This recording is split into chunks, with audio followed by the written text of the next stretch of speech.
أيها الذين آمنوا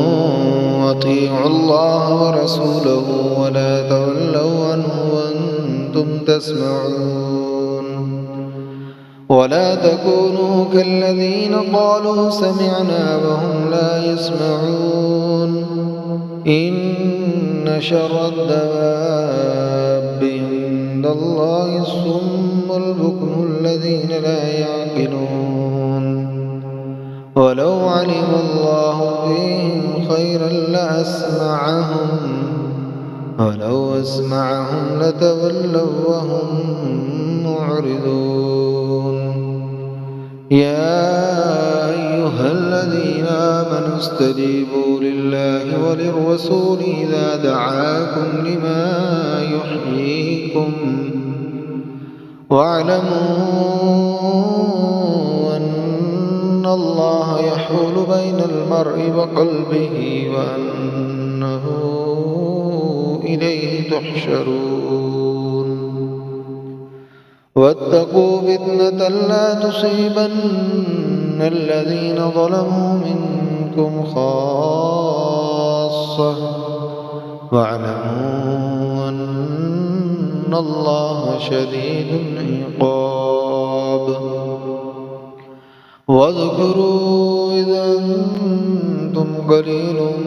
مستضعفون في الأرض تخافون أن يتخطفكم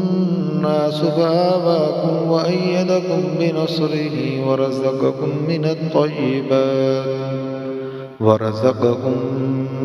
من الطيبات لعلكم تشكرون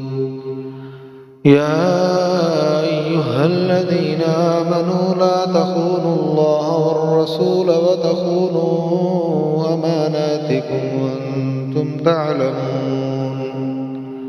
واعلموا أنما أموالكم وأولادكم فتنة وأن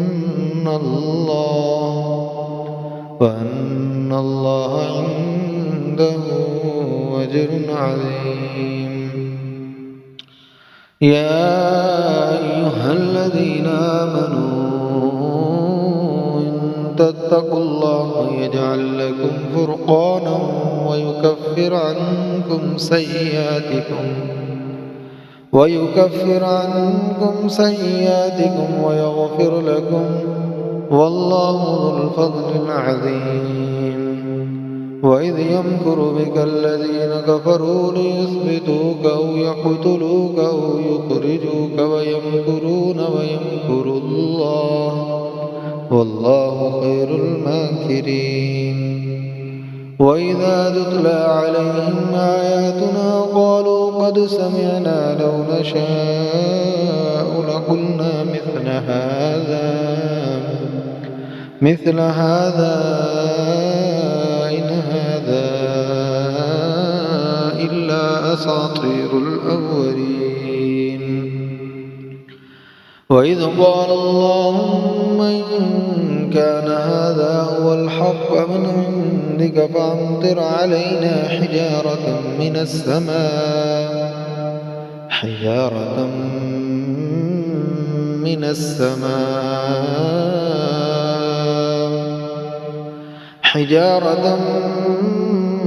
السماء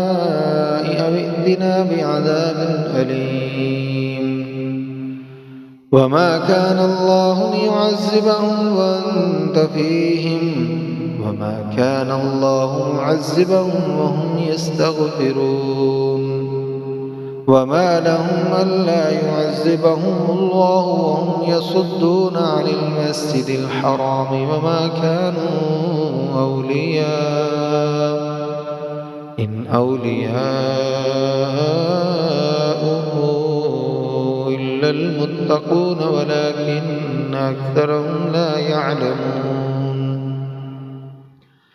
وما كان صلاتهم عند البيت إلا مكاء وتصديا فذوقوا العذاب بما كنتم تكفرون إن إن الذين كفروا ينفقون أموالهم ليصدوا عن سبيل الله فسينفقونها ثم تكون عليهم حسرة ثم يغلبون والذين كفروا إلى جهنم يحشرون ليميز الله الخبيث من الطيب ويجعل الخبيث بعده على بعض فيركمه جميعا فيجعله في جهنم أولئك هم الخاسرون قل للذين كفروا إن ينتهوا يغفر لهم ما قد سلف وإن يعودوا فقد مضت سنة الأولين وقاتلوهم حتى لا تكون فتنة ويكون الدين كله لله فإن انتهوا فإن الله بما يعملون بصير وإن تولوا